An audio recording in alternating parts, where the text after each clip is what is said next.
The basement smelled like burnt copper and 30 years of regret. I crouched in front of the electrical panel, flashlight between my teeth, replacing the blown fuse that had killed power to half our house. Beth's hairdryer had finally done what I'd been predicting for months. Overloaded the circuit like she overloaded everything else in our marriage. Should have listened to me about upgrading the panel, I muttered, screwing in the new fuse. The lights flickered back to life, illuminating my kingdom of concrete walls and forgotten Christmas decorations. At least down here I was still the expert. James Parish, master electrician, co-owner of Parish Associates Electrical, the guy who kept this whole damn town's lights on. Before we dive deeper into this story, I have one small request. Please subscribe, drop a like, comment, and hit that hype button to boost this channel so more people can discover these incredible Reddit stories. Upstairs, I heard the front door slam. Beth was home from her business trip to Albany. 3 days of important meetings with her boss, Greg Stanton, at Morrison & Associates. The same Greg who'd been sniffing around my wife like a dog in heat for the past 6 months. I climbed the basement stairs, wiping grease off my hands with an old rag. The kitchen was dark except for the microwave clock blinking 12ing. Beth stood in the hallway, her silhouette backlit by the porch light streaming through the front door's glass panels. Even in the dim light, I could see her makeup was smudged, her usually perfect blonde hair mussed like she'd been running her fingers through it. Or someone else had. "Jay, what happened to the lights?" Her voice carried that particular strain she got when she was trying to sound normal but felt caught. Fuse blew.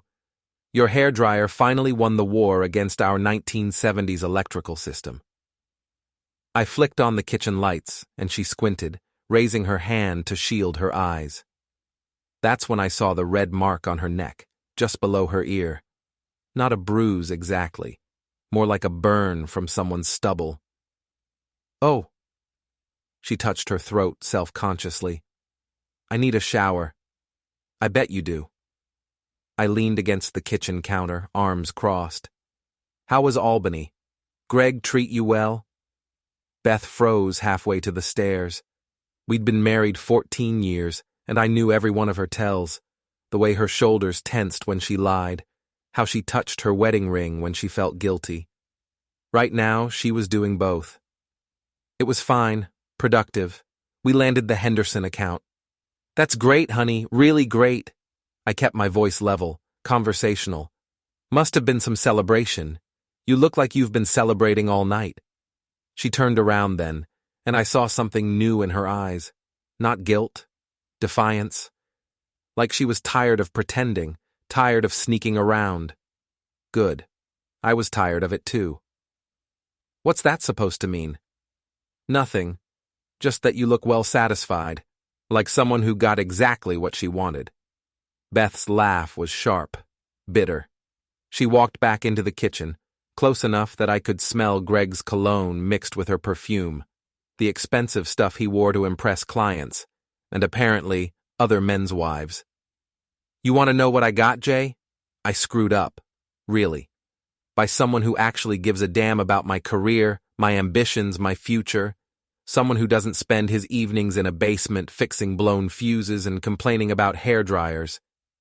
There it was. The truth, finally, crackling between us like a live wire. I'd been waiting months for this moment, collecting evidence, preparing. But hearing it out loud still felt like grabbing 220 volts with wet hands. "Greg's a real prince," I said. "Hope he mentioned he's married too. Jennifer might be interested to know how productive your meetings were." "Jennifer's a drunk who hasn't touched him in 2 years, and she's about to be his ex-wife anyway." Beth's voice got stronger, more confident.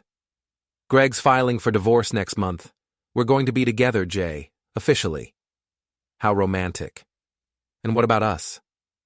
What about us? You think I want to spend the rest of my life married to a glorified handyman? Greg's offering me a partnership track. Real money, real power.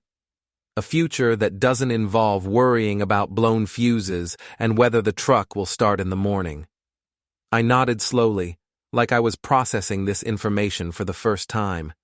Like I hadn't been watching them for months. Hadn't seen them together at the Marriott last Tuesday. Hadn't found the credit card statements for dinners I never ate, and hotel rooms I never slept in. So you're leaving me for your boss. How very modern of you. I'm leaving you for someone who appreciates what I bring to the table. Someone who doesn't take me for granted. She was warming up now, getting into it. Do you know what Greg said about you? He said you're exactly the kind of small-town loser who peaked in high school and never figured out the world moved on without him. Greg said that, did he? He did. And he's right. You're 42 years old, Jay. You drive a 10-year-old Ford, you've never been further than Buffalo, and your biggest achievement is keeping the lights on at the grocery store. Greg's building an empire. With stolen clients and embezzled funds, sure, that's quite an empire. Beth's eyes narrowed. What's that supposed to mean? Nothing. Just that Greg's accounting practices are as creative as his marriage vows.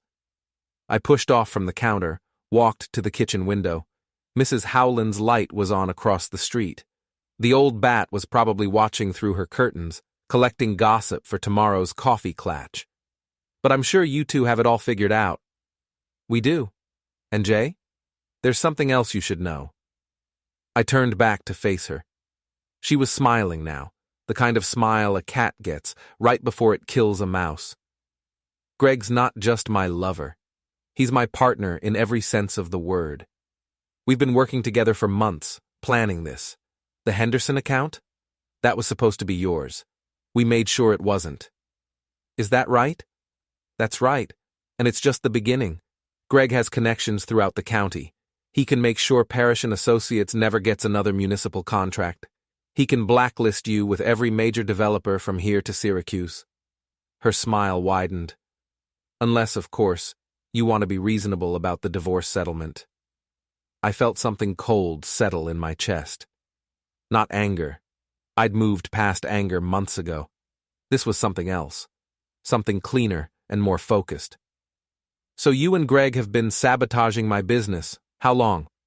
Since March, maybe April. Does it matter? She shrugged. The point is, you can't fight us, Jay. Greg has too much power, too many connections. The smart thing would be to take whatever settlement I'm willing to offer and disappear quietly. And if I don't? Then you'll lose everything anyway, just messier and more expensive. Beth headed for the stairs again. I'm filing for divorce on Monday. Greg's lawyer is handling it. You should probably find yourself a good one too, though I doubt you can afford anyone who could actually challenge us. She was halfway up the stairs when I called after her. Beth? What? You left your phone downstairs, the pink one. She froze, one hand on the banister. My phone's right here. Your other phone, the one you used to text Greg, the one with all those interesting photos from your Albany meetings. The silence stretched between us like a high-voltage line, humming with dangerous potential. Beth came back down the stairs slowly, each step deliberate and careful. I don't know what you're talking about. I pulled the pink phone from my back pocket, held it up so she could see the screen.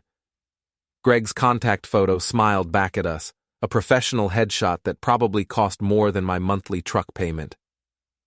Funny thing about phones, I said. They remember everything. Every text, every photo, every late-night call. This one's particularly chatty. Beth lunged for the phone, but I was ready for her. I'd been ready for months. I stepped back, slipped the phone back into my pocket. Sit down, Beth. We need to talk. Give me that phone, Jay. Now. I don't think so. See, this phone tells quite a story. About you and Greg, sure, but also about Henderson Construction. About the Morrison and Associates books. About a certain slush fund Greg's been using to wine and dine clients. And their wives. Beth's face went white. You're bluffing. Am I? Greg's not as careful as he thinks. Turns out pillow talk goes both ways. You told him things about my business, my clients, my bids. He told you things about his business, his real business. I walked to the kitchen table, sat down in my usual chair. After a moment, Beth sat across from me, her hands folded in her lap like a schoolgirl called to the principal's office. What do you want? she asked quietly. I want you to listen very carefully, because I'm only going to say this once. I leaned forward, kept my voice conversational. Tomorrow morning, you're going to call in sick to work. You're going to sit right here in this kitchen while I make some phone calls. To Greg's wife, to the Morrison and Associates Board of Directors, to the State Ethics Commission. You can't. I can. I will. Unless you'd prefer to discuss this with the FBI. Because wire fraud is a federal crime, Beth. And using company resources to sabotage competitors, that's racketeering. Beth's hands were shaking now. You don't understand. Greg will destroy you. He has friends, connections. Greg's about to have bigger problems than destroying me. Much bigger. I stood up, walked to the kitchen window again. Mrs. Howland's light was still on. Tomorrow, she'd have quite a story to tell. You wanted to know what I've been doing in that basement all these months? I've been working, learning, preparing. Preparing for what? I turned back to face her, and for the first time in months, I smiled. Really smiled. For the day the power went out and I stopped fixing the fuses. The next morning, I woke up alone. Beth's side of the bed was cold, the sheets barely disturbed. I found her in the kitchen, still wearing yesterday's clothes, staring at a cup of coffee that had probably gone cold hours ago. Her phone, the regular one, sat on the table in front of her, screen dark and silent. Sleep well? I asked, pouring myself coffee from the pot she'd made. It was strong enough to wake the dead, which was probably what she'd been going for. I didn't sleep. I figured. I sat across from her, same chair as last night. The pink phone was still in my pocket, a comforting weight against my hip. You call in sick? She nodded without looking up. I told them I had food poisoning. Good girl. That should buy us some time. Time for what, Jay? What exactly do you think you're going to accomplish? I sipped my coffee, studying her face. 14 years of marriage, and I'd never seen her look this defeated. It should have felt better than it did. I'm going to fix things, I said finally. The way I always do. At 8:30, I drove to the Parish and Associates office on Industrial Drive. The building wasn't much to look at. A converted warehouse with a small showroom up front and a big workshop in back, but it was mine. Well, half mine. My business partner, Carl Brennan, owned the other half, though he was happy to let me handle the business side while he ran the crews.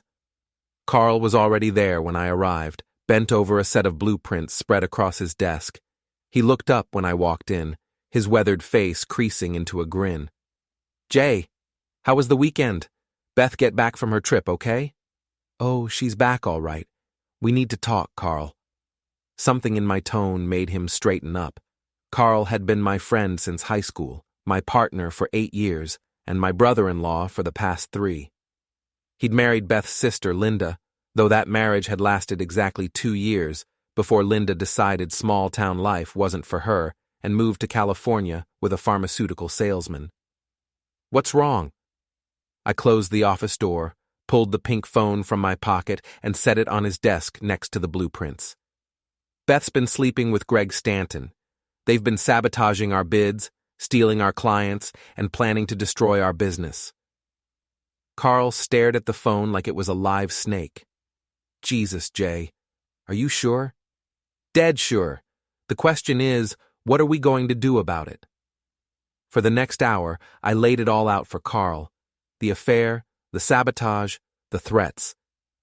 I showed him the text messages, the photos, the detailed conversations about which contracts to target and how to undercut our bids.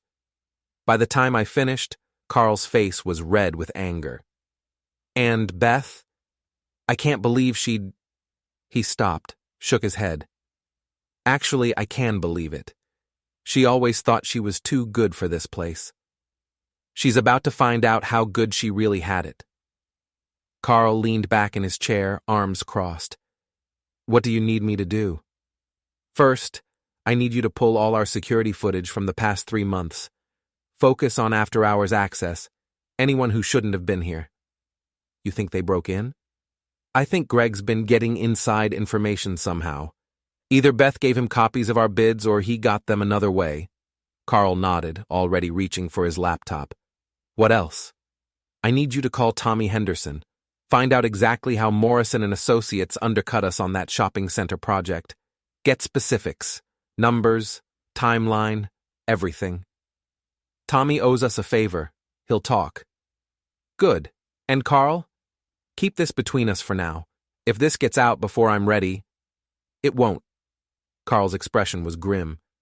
That bastard messed with the wrong family. I spent the rest of the morning making calls, checking records, building my case. By lunch, I had enough evidence to bury Greg Stanton and his company 6 feet deep.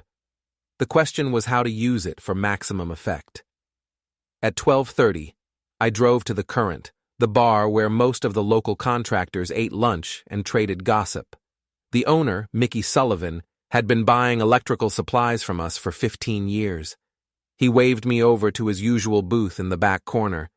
Jay, haven't seen you in a while. How's business? Could be better. Morrison and Associates has been undercutting us on municipal contracts. Mickey's face darkened. Those bastards. They tried to lowball me on the kitchen renovation too. Wanted to use substandard wire, cut corners on the panel upgrade. He leaned forward, lowered his voice. Between you and me, I heard some interesting gossip about that Greg Stanton character. Oh yeah? What kind of gossip? The kind that involves married women and hotel rooms. Mrs. Howland was in here yesterday, running her mouth about seeing him with some blonde in his car right outside your neighborhood. Mickey shook his head. Sorry, Jay. Thought you should know. I felt my jaw tighten, but kept my voice level.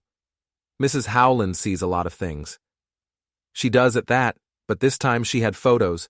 Apparently she was taking pictures of her garden when they drove by. Got some interesting shots through her zoom lens. Photos? Oh yeah, clear as day, she said. Showed them to half the bar before I told her to put the damn phone away. Mickey studied my face. You okay, Jay? You look like you've seen a ghost. I'm fine. Just tired. But I wasn't fine. I was furious. Not just at Beth and Greg, but at the whole damn town for watching my marriage fall apart like it was afternoon entertainment. By the time I left the Current, everyone in the place was staring at me with a mixture of pity and curiosity that made my skin crawl. I drove home to find Beth exactly where I'd left her, sitting at the kitchen table like a statue. She looked up when I walked in, hope flickering in her eyes. Have you decided what you're going to do? I'm still deciding, but I did learn something interesting today. I told her about Mrs. Howland's photos, about Mickey's gossip, about the way the whole bar had gone quiet when I walked in. With each word, Beth seemed to shrink further into herself. Everyone knows, she whispered.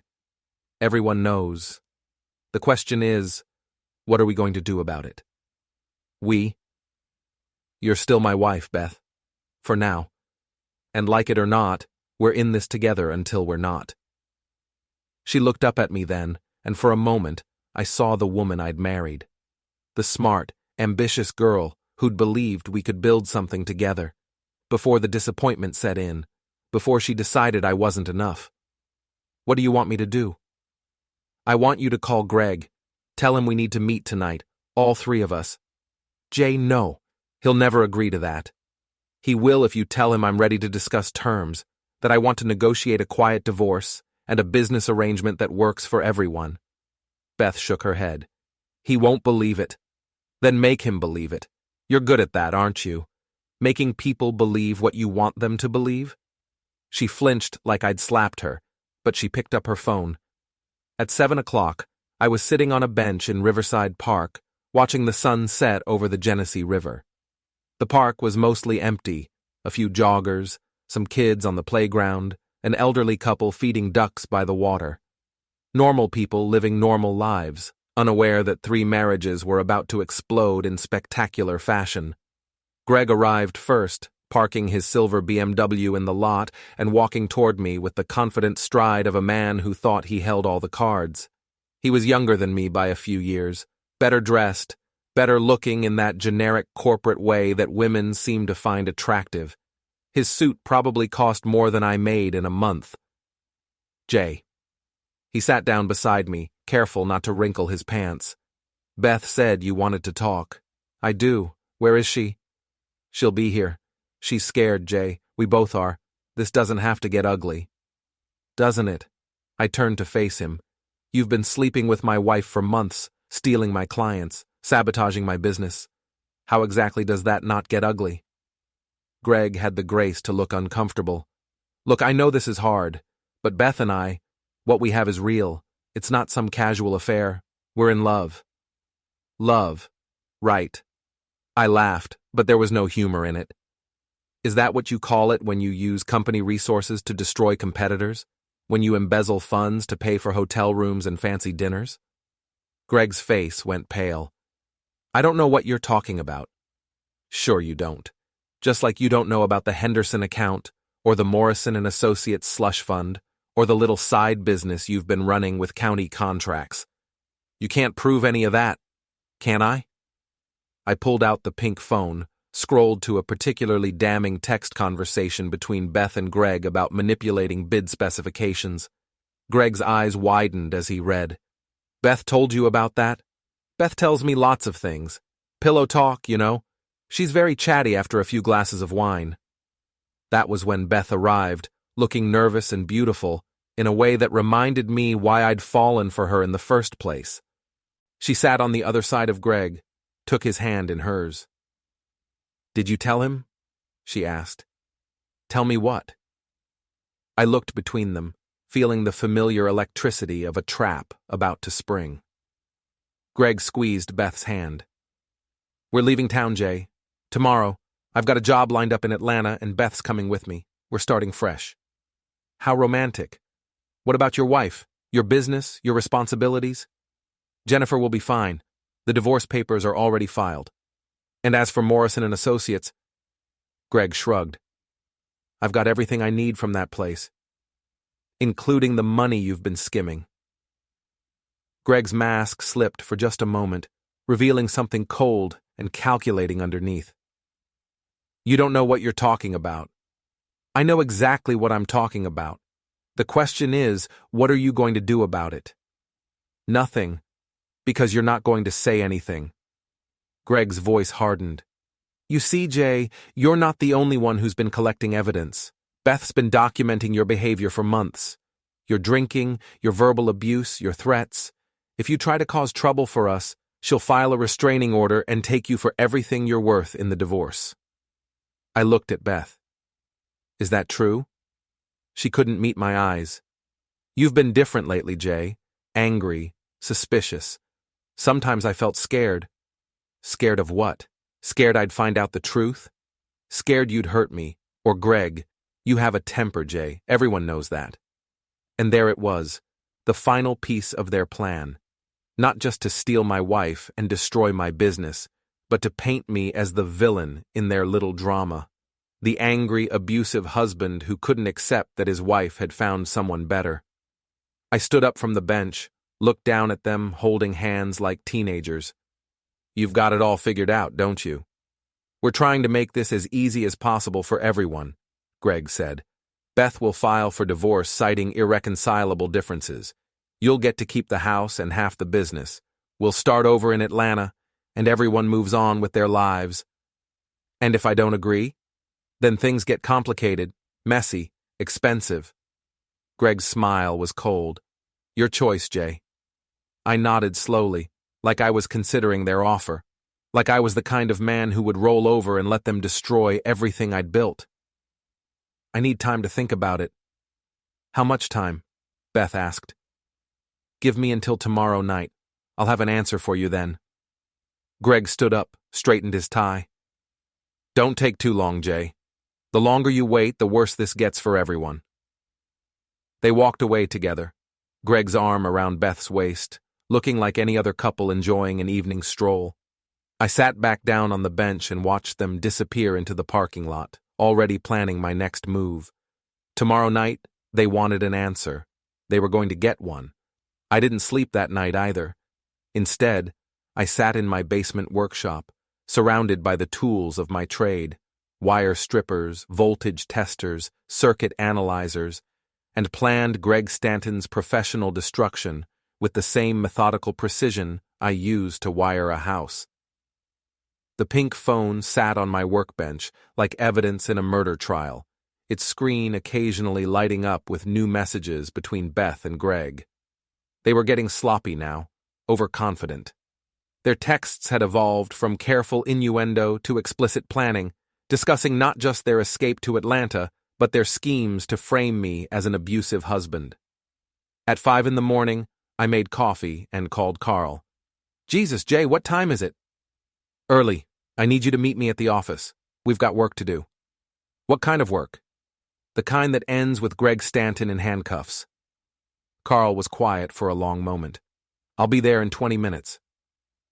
By 6 a.m., we were hunched over Carl's laptop in the Parish Associates office, reviewing security footage from the past 3 months. It didn't take long to find what we were looking for.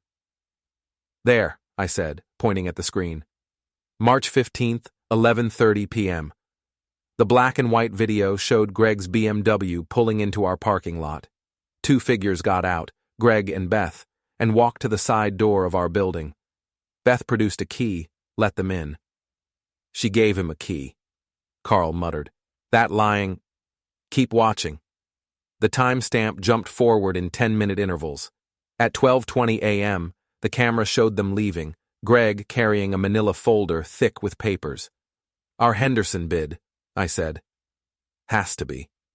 That's the only project we were working on that week." Carl fast-forwarded through more footage. We found 3 more instances of after-hours visits, always the same pattern. Beth and Greg arriving late, staying for 30 to 40 minutes, leaving with documents. "This is enough for criminal charges," Carl said. "Breaking and entering, theft of proprietary information." "It's a start, but I want more than criminal charges. I want total destruction." At 7:30, I called Tommy Henderson. He was already at his construction site, supervising the concrete pour for a new strip mall foundation. "Jay, hell of a thing about that Morrison & Associates bid. I couldn't believe they came in 15% under you guys." "How much under exactly?" "Let me see. You bid $340. They bid $289, almost like they knew exactly what number to hit." Because they did know. They'd seen our bid 3 days before the deadline, had time to adjust their numbers for maximum impact. "Tommy, I need a favor. Can you get me a copy of their bid documents, the detailed breakdown?" "I don't know, Jay. That's proprietary information." "Tommy, remember when your main panel caught fire last year? Remember who came out at 2 a.m. to get your power back on? No charge?" A long pause. "I'll see what I can do." By 9 a.m., I had Morrison & Associates Henderson bid on my desk. It was a thing of beauty, professional, detailed, and completely impossible at the quoted price. Greg had underbid the materials alone by $20,000.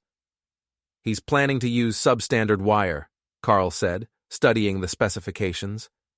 "Chinese knockoff breakers, unrated conduit. This whole job will fail inspection." "Unless he knows the inspector." "You think he's got someone on the inside?" "I think Greg Stanton has been cutting corners and buying favors for a long time. The question is, how do we prove it?" The answer came from an unexpected source.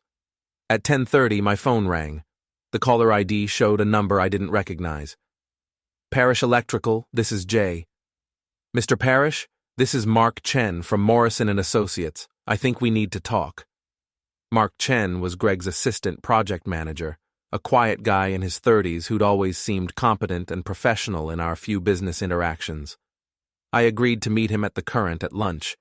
He was already there when I arrived, nursing a beer and looking nervous. Mark was Chinese-American, second generation, with the kind of engineering background that should have made him a natural fit at a company like Morrison & Associates. "Thanks for coming," he said as I sat down.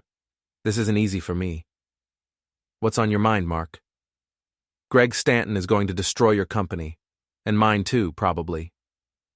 Mark took a long pull from his beer. "I've been watching him operate for 2 years now. The corner cutting, the bribes, the way he treats people like disposable assets. I kept telling myself it wasn't my problem, that I was just there to do my job and collect my paycheck. What changed? Yesterday he told me I'd be taking over his projects when he leaves for Atlanta. All of them, including the Henderson job. Mark's face was grim. Do you know what it would cost to actually complete that project according to the specifications we submitted? More than you bid, I'm guessing. Twice what we bid, maybe more. Greg expects me to use substandard materials, bribe the inspector, and hope nothing fails for at least a year. Long enough for him to be someone else's problem. I leaned forward. What do you want from me, Mark? I want out. But first, I want to make sure Greg doesn't destroy any more businesses or ruin any more lives. He reached into his jacket, pulled out a flash drive. This contains 2 years of Greg's emails, financial records, project files, everything, including proof that he's been embezzling company funds to pay for his affair with your wife. I took the flash drive, felt its weight in my palm. Such a small thing to contain so much destruction. Why are you doing this? Because I'm tired of watching good people get screwed over by men like Greg Stanton, and because I think you're the kind of person who'll use this information the right way. What's the right way? Mark smiled for the first time since I'd sat down. Complete and total annihilation. That afternoon, I drove to the Morrison & Associates office on West Avenue. It was a sleek, modern building with too much glass and not enough substance. Exactly the kind of place Greg would feel at home. I found him in his corner office, feet up on his desk, talking on the phone about golf handicaps and weekend plans.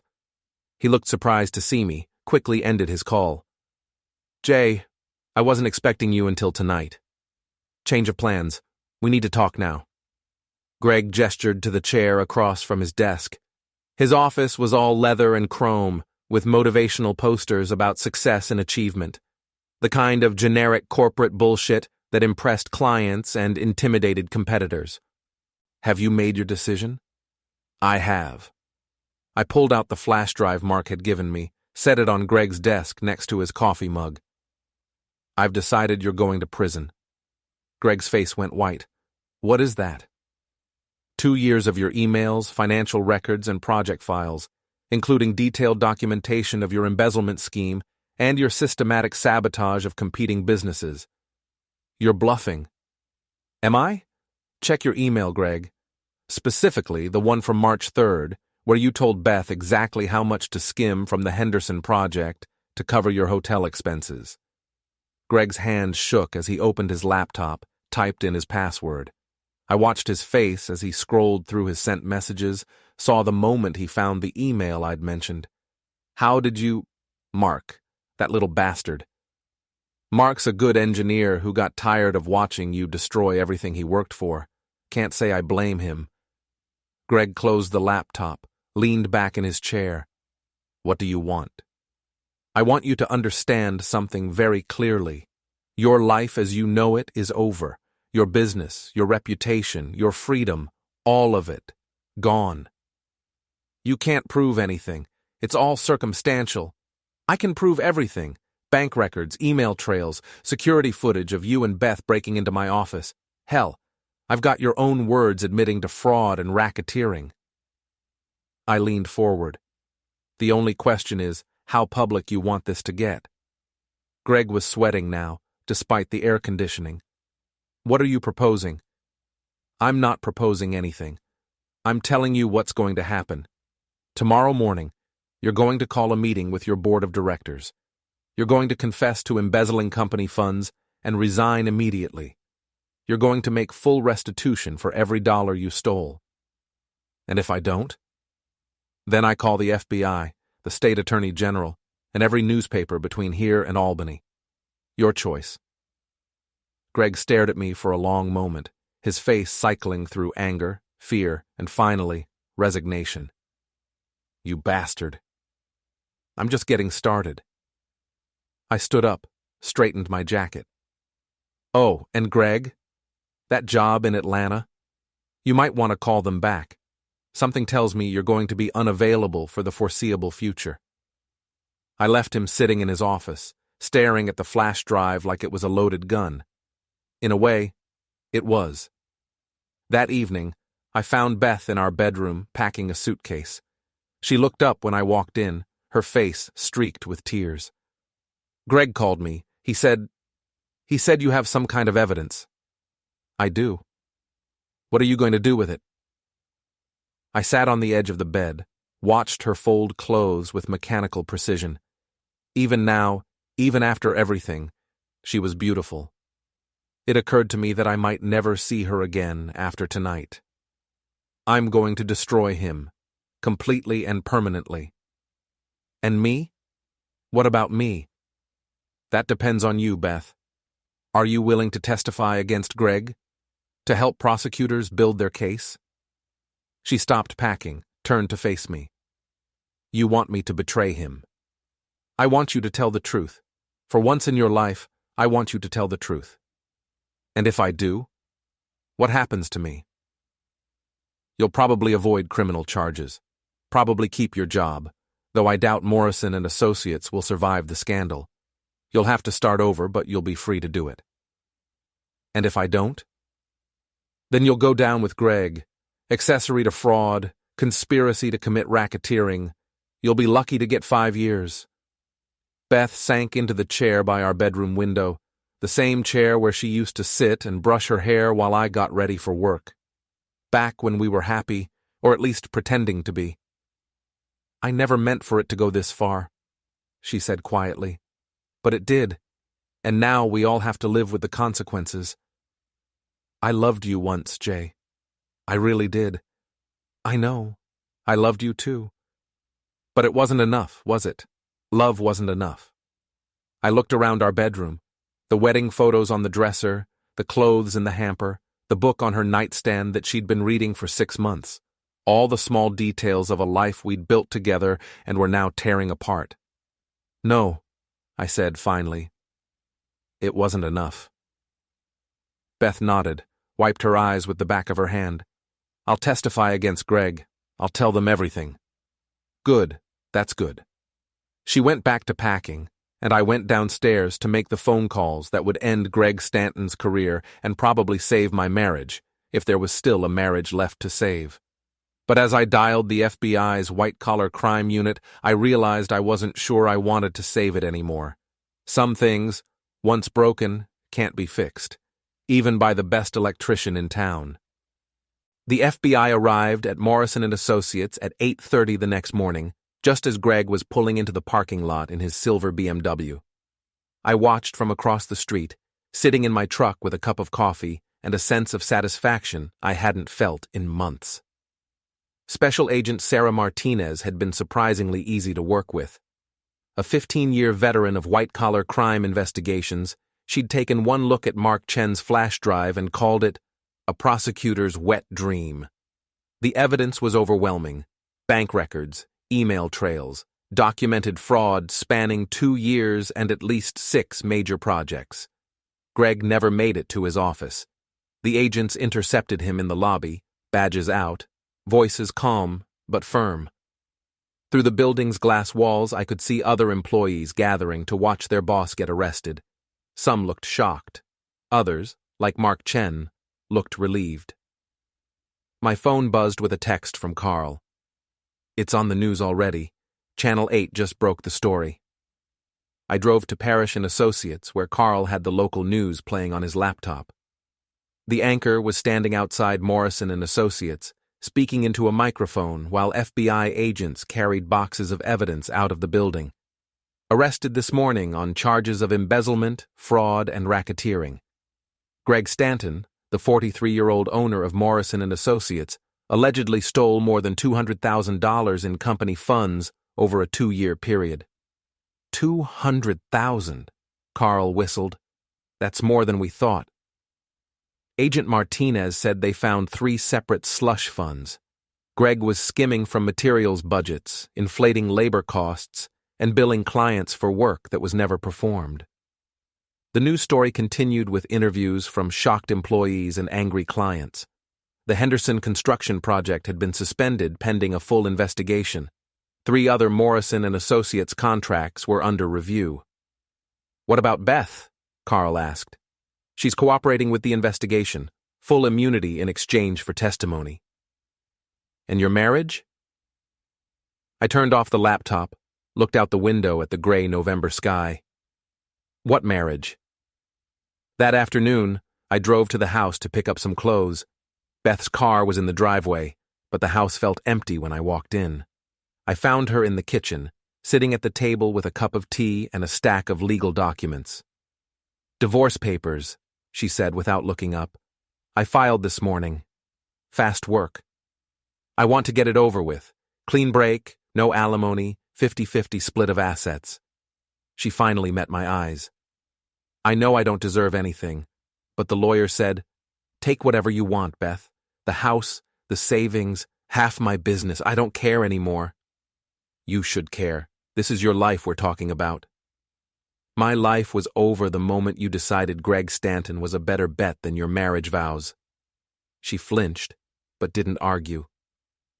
We sat in silence for a while, listening to the kitchen clock tick and the furnace cycle on and off.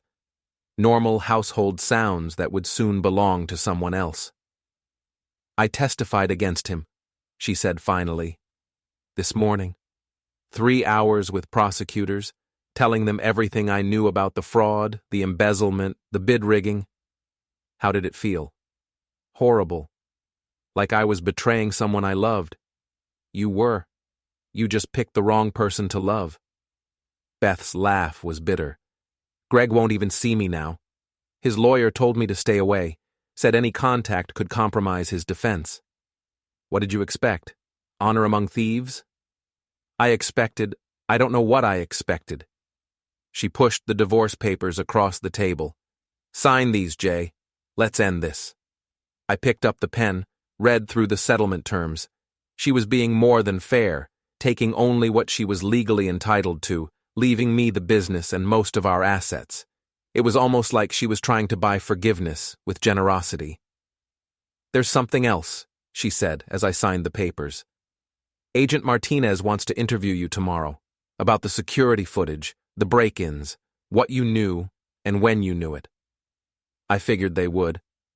"She said you could be a key witness at Greg's trial. Your testimony about the bid rigging, the stolen documents, it could put him away for 10 years. I finished signing, pushed the papers back across the table. "Good.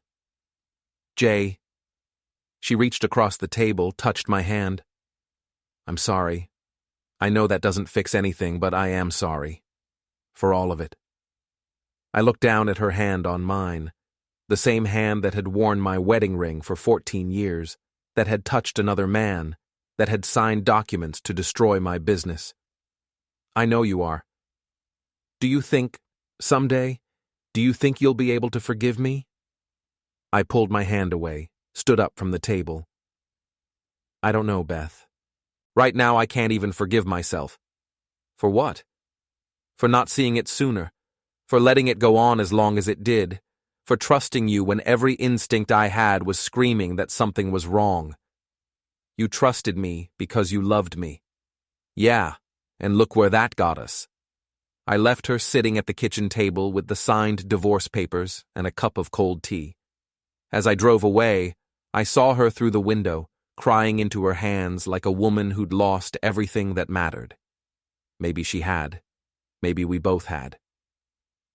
The FBI interview the next morning was straightforward. Agent Martinez and her partner, Agent Rodriguez, asked detailed questions about the timeline of events, the security footage, and the evidence I'd collected. I told them everything, about finding the pink phone, about Mark Chen's flash drive, about the systematic sabotage of my business. "Mr. Parish," Agent Martinez said when we were finished, "I want you to know that your cooperation has been invaluable to this investigation. Without your evidence, we might never have uncovered the full scope of Mr. Stanton's criminal enterprise." "Criminal enterprise?" "Wire fraud, mail fraud, money laundering, racketeering. This case has everything. Mr. Stanton is looking at 20 years minimum, possibly more if we can prove he was running similar schemes in other markets. Other markets? Agent Rodriguez nodded. We've been in contact with law enforcement in 3 other states. Turns out Mr. Stanton has a history of this kind of behavior. You're not his first victim, Mr. Parish, but you might be his last. That afternoon, I drove to the Current for lunch and found myself something of a local celebrity. Word had spread about my role in Greg's arrest, and suddenly everyone wanted to buy me a drink and hear the inside story. J. Parish, the man who took down Morrison and Associates, Mickey Sullivan called out as I walked in. First rounds on the house. I accepted the beer and the congratulations, but my heart wasn't in it. Revenge, it turned out, was a lot less satisfying than I'd expected. Greg was ruined, Beth was gone, and I was left with a successful business and an empty house. Mrs. Howland approached my table during dessert, her eyes bright with curiosity. Jay, dear, I hope you don't mind me saying, but I always knew that Greg Stanton was no good. The way he carried himself, so arrogant and entitled. Mrs. Howland, didn't you tell Mickey you had photos of Greg and Beth together? She blushed, looked uncomfortable. Well, yes, but why didn't you show them to me? Why did you show them to everyone else first? I thought you knew. I thought you were okay with it. You thought I was okay with my wife having an affair? Some men are, dear. Some marriages have arrangements. I stood up, threw a 20 on the table. Mrs. Howland, with all due respect, mind your own damn business. The bar went quiet as I walked out. I could feel their eyes on my back, could imagine the conversations that would start the moment I was gone. Poor J. Parish. His wife cheated on him, his business nearly got destroyed, and now he's taking it out on sweet old Mrs. Howland. Let them talk. I was tired of caring what people thought. That night, I sat in my empty house and tried to figure out what came next. The business was thriving. Greg's arrest had generated a flood of new contracts from clients who wanted to distance themselves from Morrison and Associates. Carl was talking about expanding, maybe opening a second location, but success felt hollow when there was no one to share it with. I'd won the war against Greg Stanton, but I'd lost everything that made victory worth having. My phone rang at 9 o'clock. The caller ID showed a number I didn't recognize. Hello? Mr. Parish? This is Jennifer Stanton, Greg's wife. I was wondering if we could talk. Jennifer Stanton was not what I'd expected. Instead of the drunk that Beth had described, I found an elegant woman in her early 40s, impeccably dressed and obviously intelligent. We met at a coffee shop downtown, away from the gossip mill of the Current. I want to thank you, she said as we sat down with our drinks. Thank me? For exposing what Greg really was. I've been living with his lies for so long, I'd started to believe them myself. Beth said she said you had drinking problems. Jennifer's laugh was sharp. I'm sure she did. Greg told everyone I was an alcoholic, that I was unstable, that our marriage was over. It made his affair seem more justified, more romantic. The poor man trapped with a crazy wife, finding solace with a beautiful younger woman. But it wasn't true. I had 2 drinks at a Christmas party 3 years ago and got a little tipsy. Greg turned that into a narrative of chronic alcoholism that he used to excuse every lie he told and every boundary he crossed. I studied her face, looking for signs of deception. But Jennifer Stanton seemed clear-eyed and steady, nothing like the woman Beth had described. Why are you telling me this? Because I want you to know that you weren't the only one being manipulated. Greg is a master at creating the reality he needs to justify his actions. He convinced Beth that I was a drunk, convinced his business partners that you were incompetent, convinced himself that he was the hero of his own story. And now? Now he's in jail, awaiting trial for fraud and embezzlement. I've filed for divorce and frozen all our joint assets, and I'm trying to figure out how to rebuild my life after 15 years of marriage to a sociopath. We talked for another hour, comparing notes on Greg's lies and manipulations. It was strangely comforting to talk to someone who understood the particular kind of betrayal we'd both experienced. "What will you do now?" I asked as we prepared to leave. "I'm moving to Seattle. My sister lives there, and I've got a job offer with a tech company. Clean slate, fresh start." She paused. "What about you?" "I don't know. Keep working, I guess. Try to move on." "And Beth?" "Beth's gone. The divorce will be final in 6 months, and then we'll be strangers who used to be married." Jennifer nodded. "Maybe that's for the best. Some betrayals are too deep to forgive." "Maybe." As I drove home, I thought about forgiveness and moving on and the difference between justice and revenge. I'd gotten my justice. Greg was ruined, his crimes exposed, his victims vindicated. But revenge?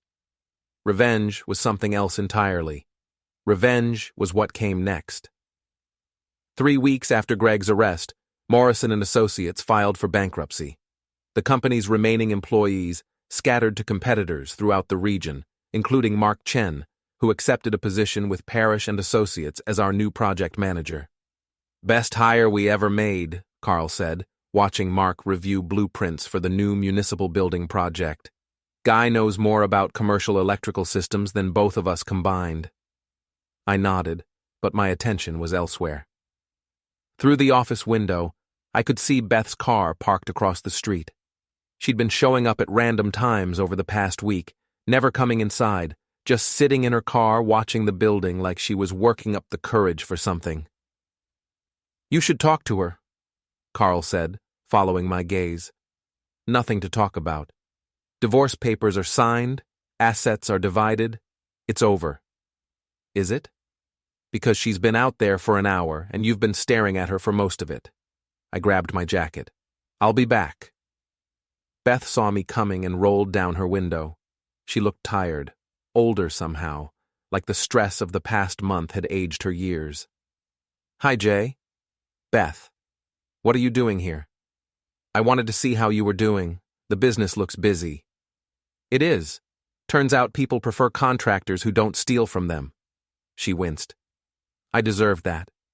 You deserved worse than that." We sat in uncomfortable silence for a moment, the engine of her car running, heat blowing from the vents. It was December now, snow threatening in the gray sky, and I was reminded of all the winters we'd spent together, all the storms we'd weathered as a team. "I got a job," she said finally. "Henderson Construction offered me a position in their office. It's not much, but it's a start." "Good for you." "Jay, I know you hate me." "I don't hate you, Beth. I don't feel anything for you anymore." That seemed to hurt her more than anger would have. "Nothing?" "Nothing.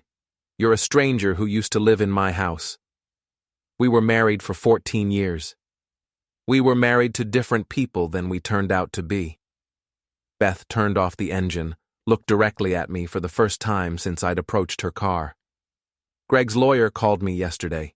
He wants me to change my testimony, say I was coerced into cooperating with the FBI. Are you going to?" "No, but he offered me money, Jay. A lot of money. Enough to start over somewhere else, maybe go back to school." "Blood money." "Maybe, but it would be a way out of this town, away from all the stares and whispers and judgment." "The judgment you earned." "The judgment I earned," she agreed, "but it's still hard to live with."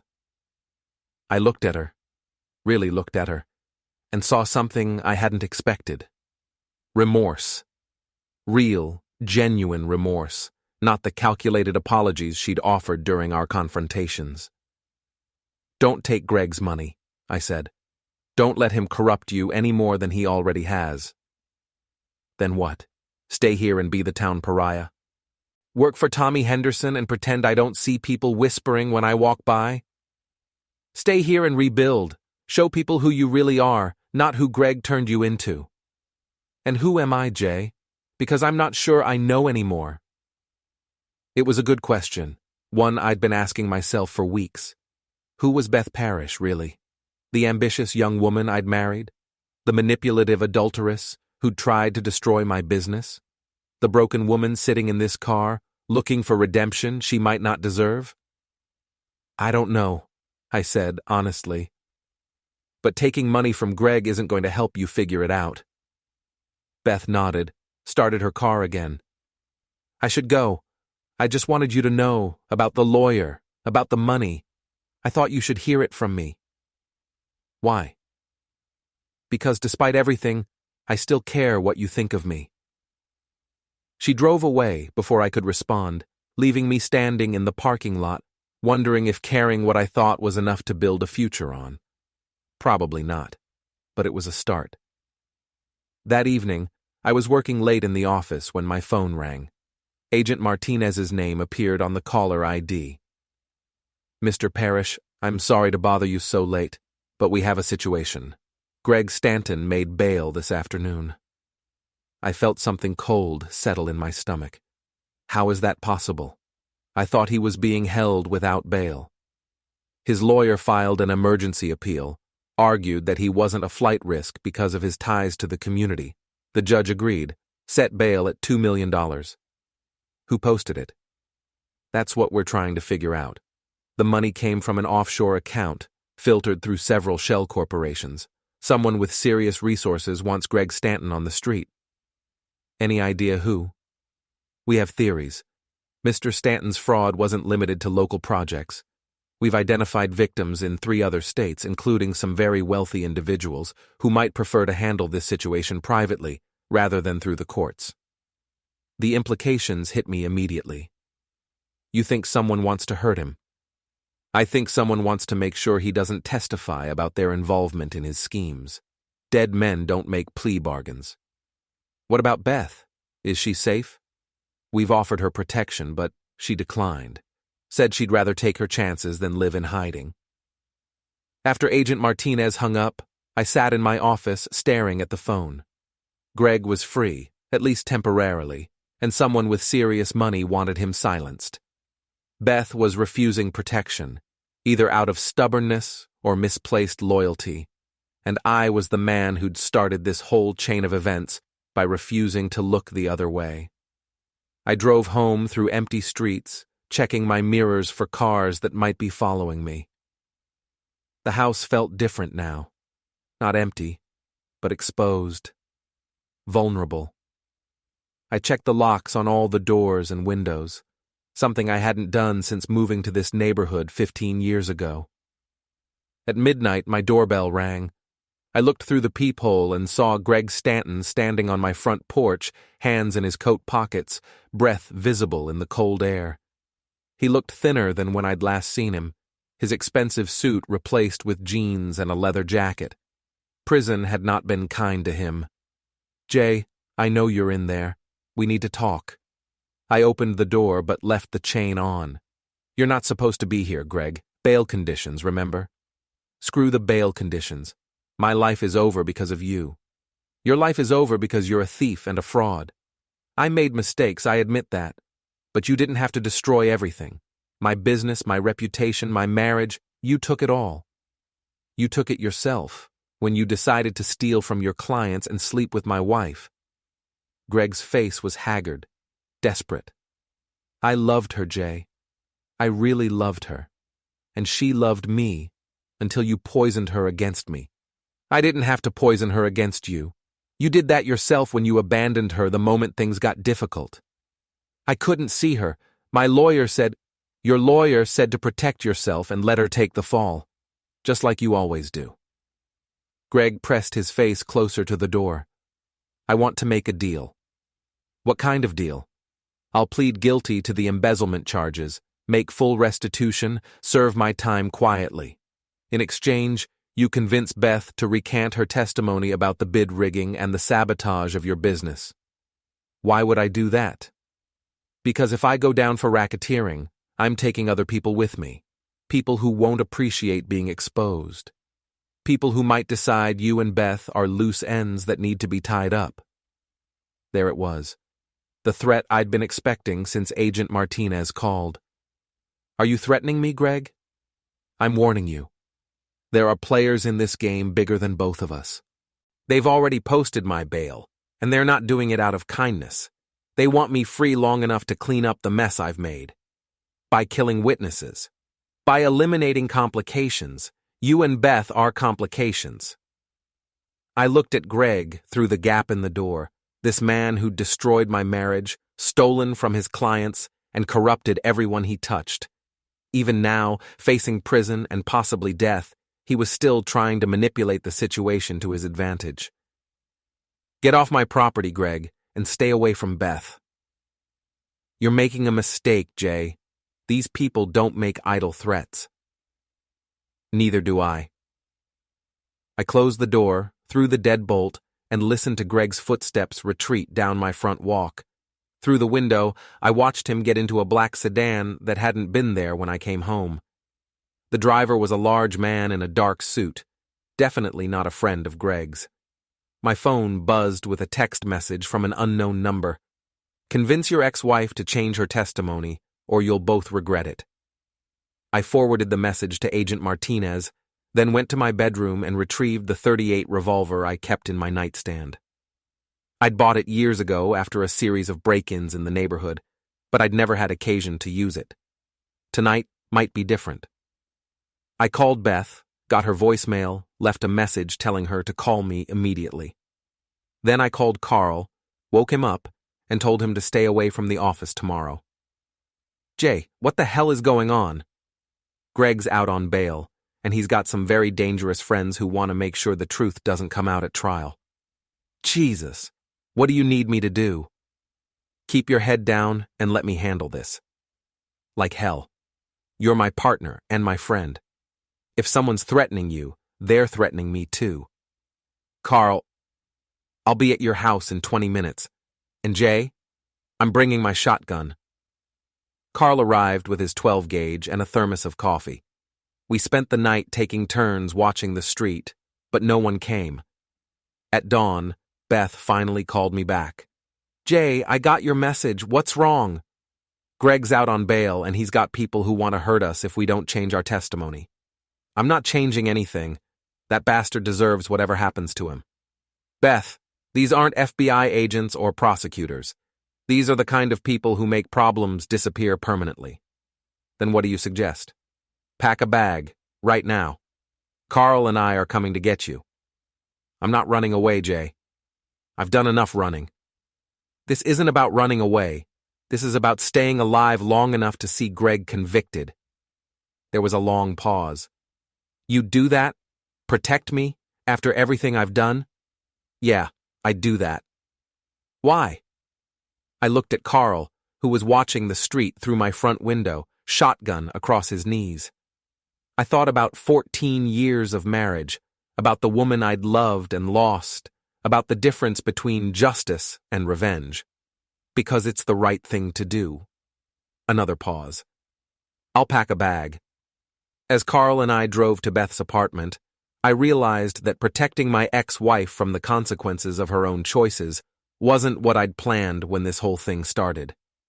But then again, nothing about the past month had gone according to plan. Sometimes doing the right thing means protecting people who don't deserve protection. Sometimes it means putting yourself at risk for someone who betrayed you. Sometimes it just means refusing to let the bad guys win. Beth's apartment was in chaos when we arrived.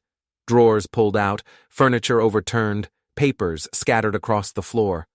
The front door stood open, hanging from one hinge. Beth! I called out, stepping over broken glass from a shattered picture frame. Beth, are you here? Carl was behind me, shotgun ready, checking corners like the ex-Marine he was. Kitchen's clear. Bedroom's clear.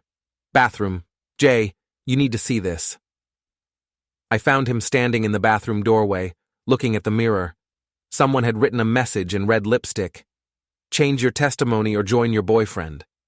They took her, I said, pulling out my phone to call Agent Martinez. Maybe, or maybe she ran. But I knew better.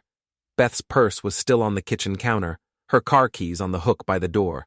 She wouldn't have left without those, not voluntarily. Agent Martinez arrived with a full tactical team within 20 minutes.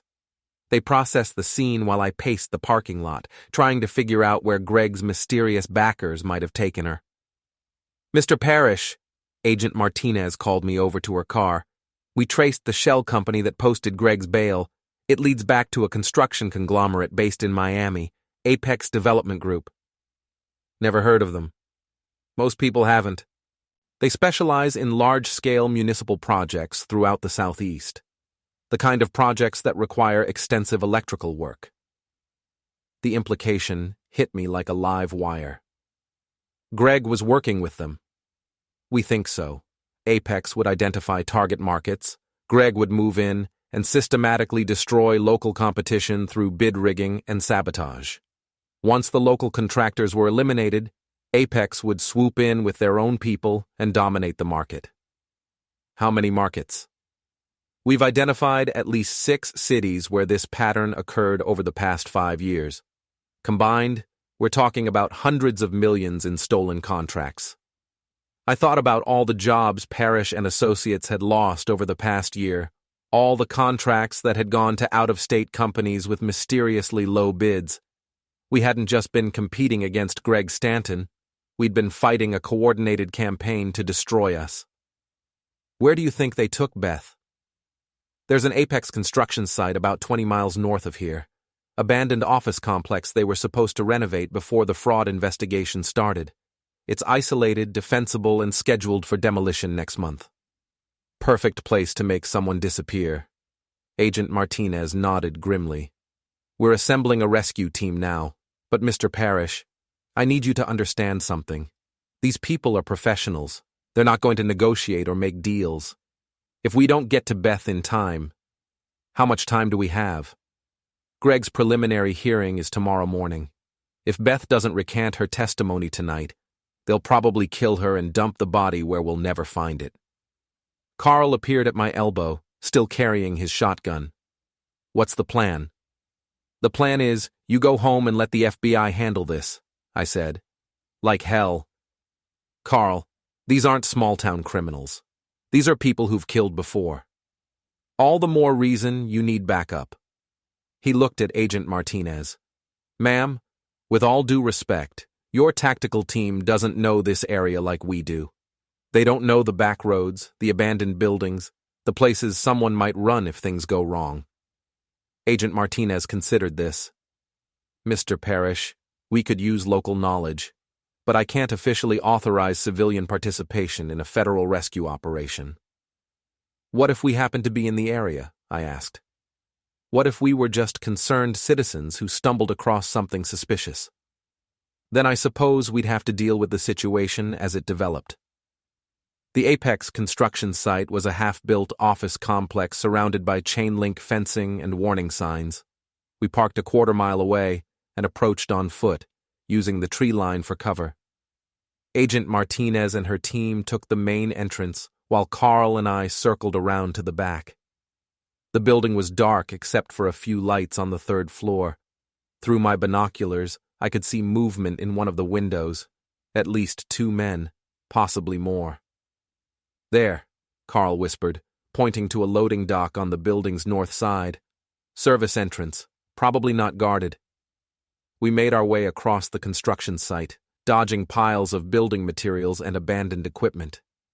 The service door was unlocked, opening into a concrete stairwell that smelled of sawdust and industrial solvent.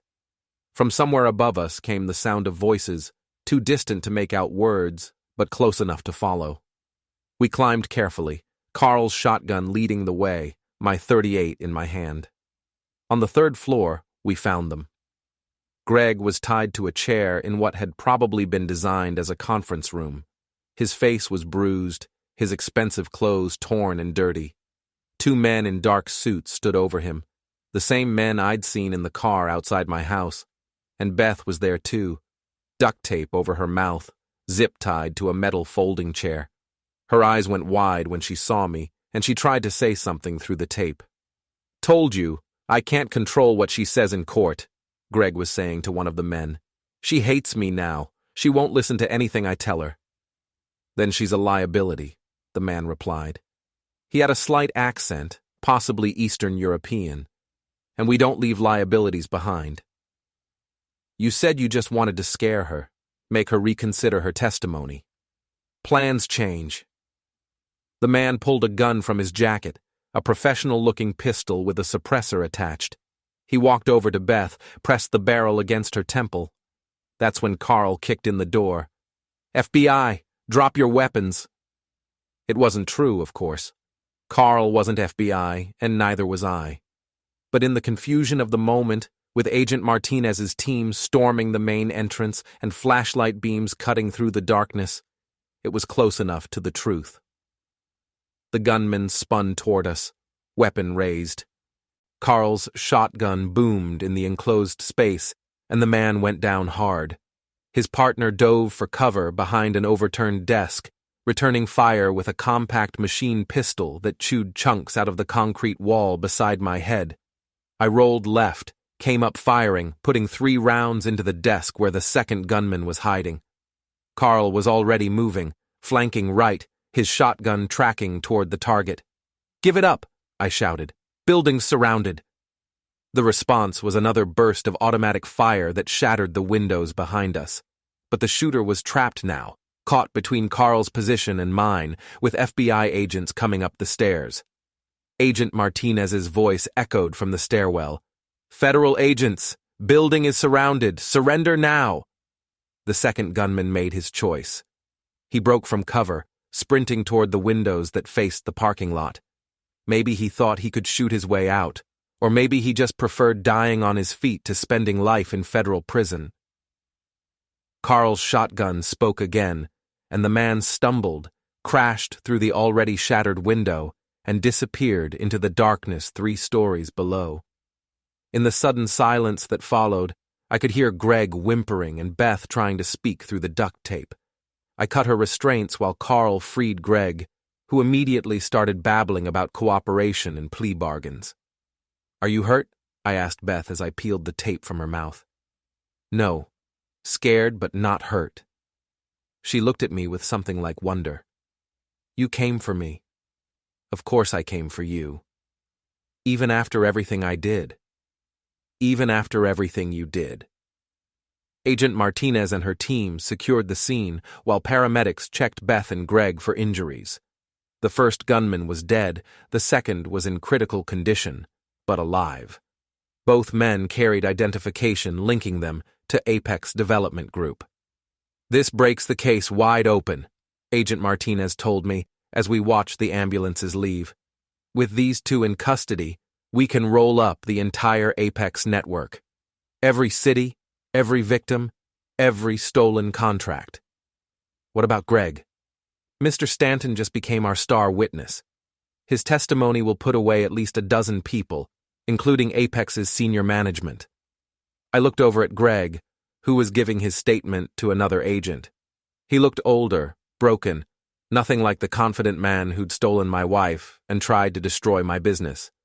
"Will he do time?" "Some, but probably not as much as he deserves. The justice system isn't perfect, Mr. Parish. Sometimes bad people get better deals than they should because they have information we need." "And Beth?" "Ms. Parish is clear. Her testimony was crucial, and she risked her life to see this through. She's a hero in my book." I found Beth sitting in the back of an ambulance, wrapped in a blanket, staring at the construction site where she'd nearly died. She looked up when I approached. "Thank you," she said simply. "You don't need to thank me." "Yes, I do.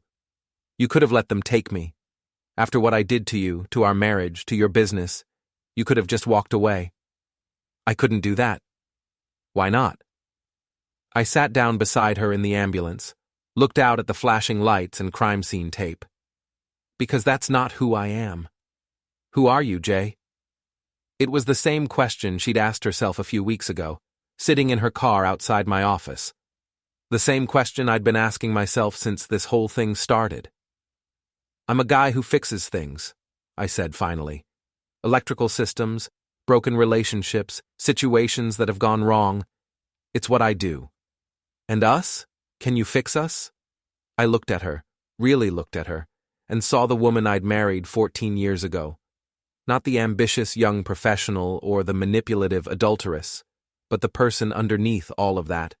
The person who'd made mistakes, paid for them, and was trying to figure out how to move forward. I don't know, I said honestly. Some things, once they're broken, can't be fixed. They have to be rebuilt from scratch. Would you want to? Rebuild, I mean? Maybe. Someday. When we're both different people than we are right now. Beth nodded, pulled the blanket tighter around her shoulders. I'd like that. Someday. As dawn broke over the construction site, I realized that revenge wasn't what I'd thought it would be. I'd imagined it would feel like justice, like satisfaction, like finally getting even. Instead, it felt like work. Hard, necessary work that had to be done so that life could continue. Greg Stanton would go to prison, but not for as long as he deserved. Apex Development Group would be destroyed, but other companies would rise to take their place. Beth and I might rebuild our relationship, or we might remain strangers who'd once been married. But the lights were back on. The power was flowing again. And sometimes, that's the best you can do. 6 months later, I was working late in the Parish Associates office when Beth knocked on the door. She looked good, healthier, more confident, like someone who'd found her footing again. Hi, Jay. Beth, how are you doing? Good, better. Tommy Henderson promoted me to project manager. I'm overseeing the new school construction. That's great. You always were good at managing people. When I wasn't manipulating them, you mean? That too. She smiled, and for a moment it was like the old days. Before Greg, before the lies, before everything fell apart. I wanted to tell you something, she said. Greg's sentencing hearing is next week. The prosecutor thinks he'll get 8 years, serve 5 with good behavior. That's not enough. No, it's not. But it's something. She paused. I also wanted to tell you that I'm seeing someone. Nothing serious yet, but I thought you should know. Good for you. You deserve to be happy. Do I? After everything I did? Everyone deserves a second chance, Beth. Even you. She was quiet for a moment, looking around the office that had been the center of so much conflict and betrayal. Do you ever think about us? About what might have been if things had gone differently? Sometimes, but I try not to live in the past. What about the future? What about it? Do you think, someday, we might be friends again? I considered the question, thought about forgiveness and redemption, and the difference between justice and revenge. I thought about the woman I'd married and the woman standing in front of me now, and the long, difficult journey between those two people. Ask me again in a few years, I said finally. Beth nodded, headed for the door. She paused with her hand on the handle. Jay, thank you. For everything. For saving my life. For not giving up on me completely. For showing me that there are still good people in the world. You're welcome. After she left, I sat in my office for a long time, thinking about power and corruption and the price of doing the right thing. Outside, the streetlights were coming on, pushing back the darkness 1 block at a time. It wasn't perfect. It wasn't complete. But it was enough. The power was back on, and the lights were burning bright.